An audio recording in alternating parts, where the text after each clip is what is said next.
لما تشوفوا الدفتر الأسود معناها حضروا أشياءكم الزاكية. أهلا وسهلا فيكم بالحلقة الثانية من عن العهر أتحدث نجاح بني حمد. الحلقة الأولى ركزنا على مرحلة ما قبل الزواج من أمي وأبوي.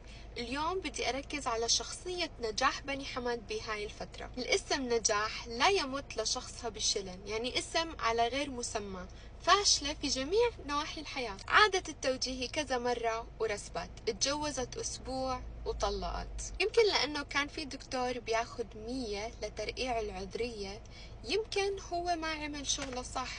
أبصر يمكن هاي هي الإشاعة اللي كانت على وقتها من أكتر من شاهد. يمكن يعني ما كان شاطر أو شغله مش مزبوط، والله العليم. نيجي لشغلها ككوافيرة، أي حدا كان يروح يقص عندها شعرهم ما يرجعوا يطولوا. لا فالحة بشغل ولا فالحة بدراسة، حتى الزيجة كمان مش فالحة. وفوق هيك كمان سمعتها كانت زي الزفت. كان طالع عليها سمعة إنها بس تلبس تنانير بتلبسهم بلا كلسون وبتقعد تتمخطر بالحارة.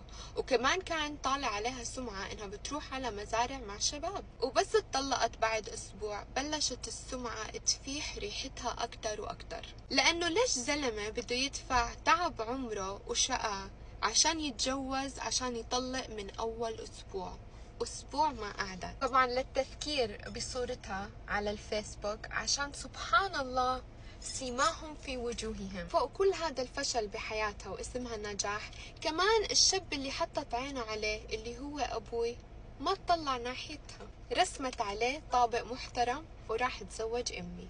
هلا نيجي نحكي شوي عن أمي لما تزوجت أبوي. أمي لما تزوجت أبوي كانت 17 داخلة بال18. نجاح بني حمد وقتها كان عمرها بحدود ال28.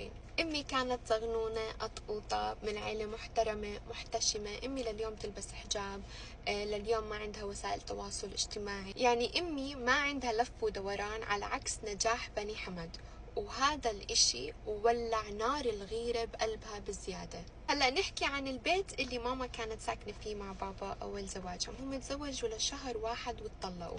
هلا بيت تيتا كان الطابق الأولاني وبيت ماما وبابا كان الطابق الفوقاني. عشان تروحوا عند طابق ماما وبابا لازم تدخلوا من عند بيت تيتا وسيدو بالأول وفي صالة، وبعديها بتطلعوا لفوق على طابق ماما وبابا. القصد إنه لما أبوي يروح من الشغل لازم يمر من عند بيت تيتا وسيدو من الصالة عشان يطلع فوق لبيته عند أمي. ونجاح درست هذا الموضوع ولعبت عليه. هلا هون لازم أحكي لكم عن تيتا وبناتها اللي هم عماتي. تيتا صح إنها حماية، لكن تيتا أنا طول عمري بتمنى إنه بس يصير عندي حماية تكون مثل تيتا بالضبط.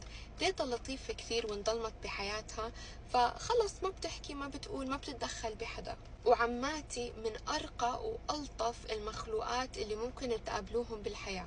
يعني لطيفات لدرجة إنهم ما قدروا يشوفوا اللي نجاح بتعمله، ما كانوا يفهموا لها أصلا. عماتي كانوا بريئات وبالبيت طول نهارهم، من المدرسة للبيت من البيت للمدرسة، وكلهم دارسين ومتعلمين. انتوا فهمتوا الفكرة. شو نجاح بني حمد عملت؟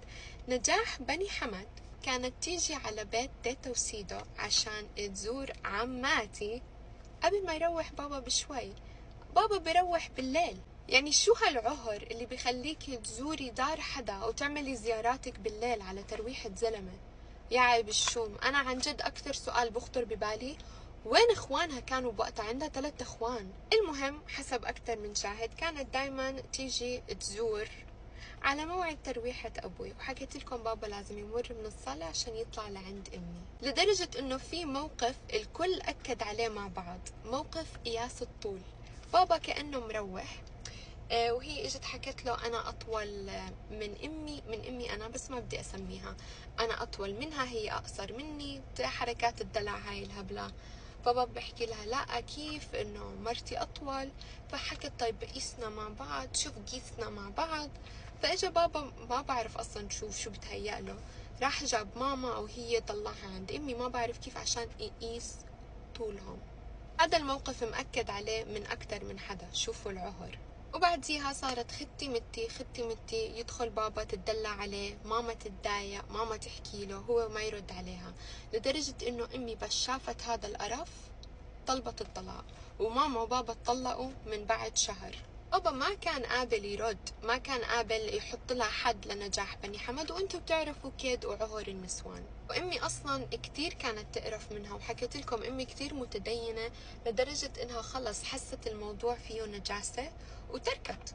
امي طلبت الطلاق من ابوي من بعد شهر، تخيلوا. بس امي كانت حامل فيني، بس برضو كملوا بالطلاق لانها ما كانت بدها ولا اي اشي بربطها بابوي وعمايله مع نجاح بني حمد. هلأ صار الطلاق، انولدت أنا، وبلش أبوي يدور على عروس جديدة.